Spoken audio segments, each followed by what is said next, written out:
I thought of it being like, it's Real Talk with Kelsey and Rachel and Steven. Like. Yeah. Hey guys, it's your best fight friends. I'm Kelsey. That's not Rachel. That's Stephen McCaugherty from Heavy. We're going to talk about, Steve, I wanted to have you on the show. Of course, you and I cover combat sports for Heavy. And man, first of all, we do a great job over there. Let's pat ourselves on the back. Yep. Can you believe we're the largest vertical for Heavy? That's amazing. We're amazing. I believe it. That was our plan all along. Yeah. So I want to start a segment, though, with you, Stephen, called Story of the Week. And maybe it'll be like Story of the Week. Week. It'll be like an echo. Story of the week. But what we wanted to do is I want to hear what was the favorite story that you wrote this week, Stephen, and why, and tell us about that awesome story in the combat sports world. So my favorite story of the week is, first of all, it's my favorite story because I'm a major sucker for this storyline. It's Dan Hardy calling out Nick Diaz. So UFC color commentator and former welterweight title challenger, UFC title challenger Dan Hardy called out Nick Diaz on Twitter. He's wanting to fight Nick. Dan Hardy, as you guys may or may not know, he's been kind of planning his UFC return for the last little while here, like last year. So he hasn't fought for, I think, around 8 years now at this point. He's around, I think, 38 years old. He's looking to get in at least one more fight. And so he was originally campaigning for a fight with Matt Brown, who just fought Carlos Condit, I think about 2 months ago at this point. And anyways, Matt Brown has been, he's been matched up with Diego Lima.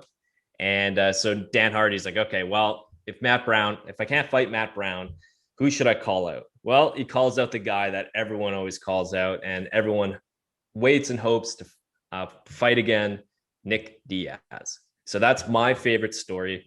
What do you think about that fight, though? Would Steve and the fan be interested in watching those two guys go down?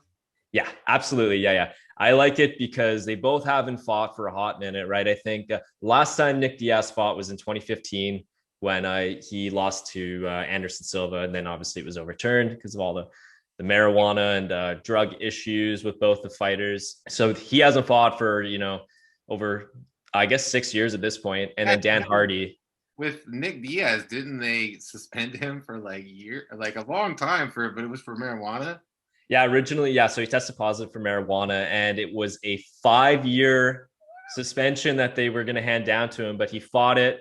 And it was reduced considerably, and same with the amount of money that he had to pay. That was reduced as well. So interesting though, if he had to serve those 5 years, it would already be up, and he still hasn't fought anyways. So it's like, it's this big battle to not have to, because he wanted to fight within the 5 years, but he never even fought within the 5 years. Thing. It's stupid. I think it's stupid. That was like a pretty insane. That was pretty insane. So he fought it, reduced the sentence, and we haven't really seen anything like that since. It doesn't help. There's no way that helps him win. It's not like a steroid or. There's the big debate with it is if you smoke up before a fight, are you going to be able to take a little more punishment? Could you get into like a flow state? I don't know. Maybe. I don't think it.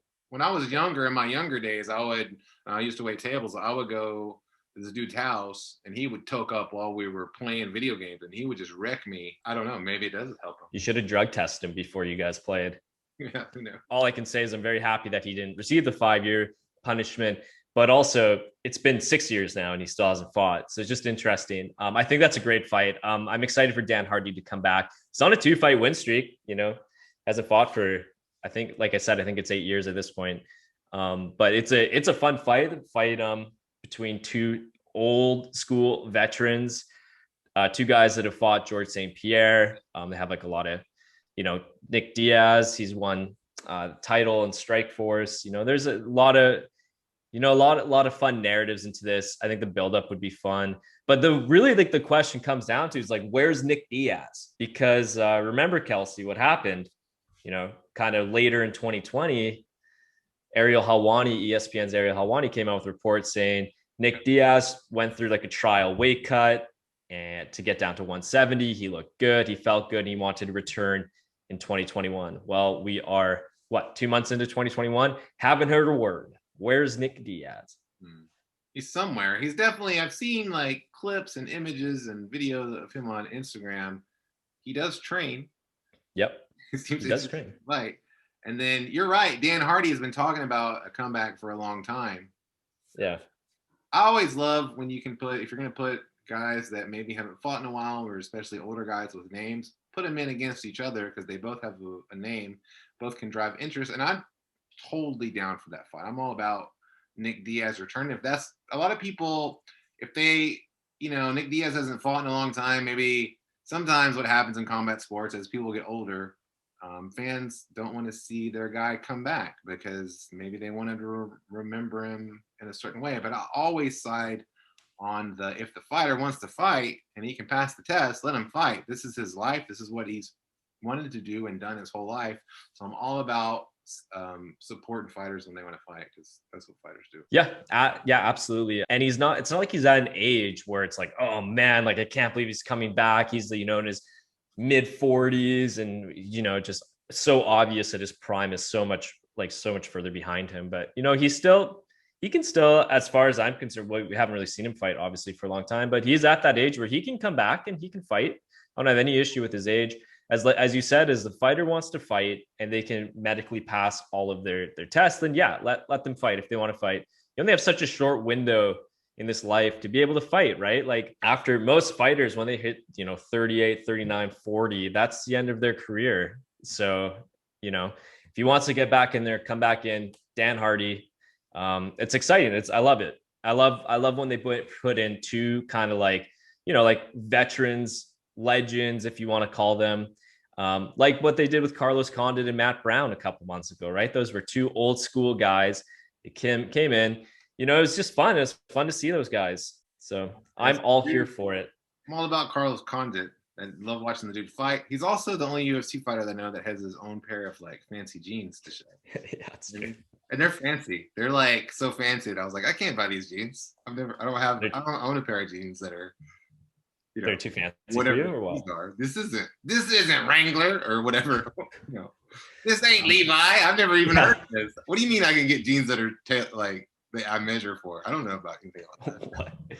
Yeah, give me those 5'10" Levi jeans, whatever, 509. I'm going to Target. Yeah. I'll also share quickly my story of the week. I haven't written a lot yet this week. I was like, did I write this week? Yeah, I did. I talked to Ray Sefo, who is the president of the Professional Fighters League. I really enjoyed that interview. Of course, people, if you watch the show, you can see a lot of the clips here and the whole interview. But what I love about it is, first of all, do you remember Bob Sapp, Stephen? Of course I remember Bob Sapp, the legend Bob Sapp. Remember Bob Sapp. The marketing around Bob Sapp was so amazing that even me, just a person that watched boxing, knew about Bob Sapp. I mean, he was just like larger than life, this gigantic dude who would just cut these like a lot smaller people in retrospect back. But I love that early part of MMA. Ray Sefo was part of that. He was a part of that early part of MMA. Of course, he was also a kickboxer and stuff. He also was a professional boxer. But he got in there against Bob Sapp, outweighed by 100 pounds. They gave him the fight on like 5 days' notice, he told me. And he didn't, they didn't know that he had been training, right? They were trying to get him in there to get Bob Sapp to win. And he just goes in there and crushes that dude. I always love, and I know that we don't really have it anymore, but I loved it because back then, man, you would have a guy like Bob Sapp who was so gigantic and such like a freak show, right? So big and huge. And he would fight a guy that's so much smaller. That would never happen today. That's probably good, but it's still, man, it was so much fun back then. For sure. I mean, there's a lot of fighters that still maintain that mentality of not caring about a weight class, right? Max Holloway literally was just he was speaking, I believe, to ESPN about this. He's like, man, like I don't care about a weight class. You talk about even retiring at welterweight, calling out Daniel Cormier for a fight like he usually does, who obviously fought at heavyweight. Max has fought at lightweight in the UFC. Yeah. But there's just that's old school mentality. Being that much bigger doesn't ever matter as much as my brain always thinks it does. But the other thing here is he's the president of the PFL. PFL returns in April, I think April 23rd.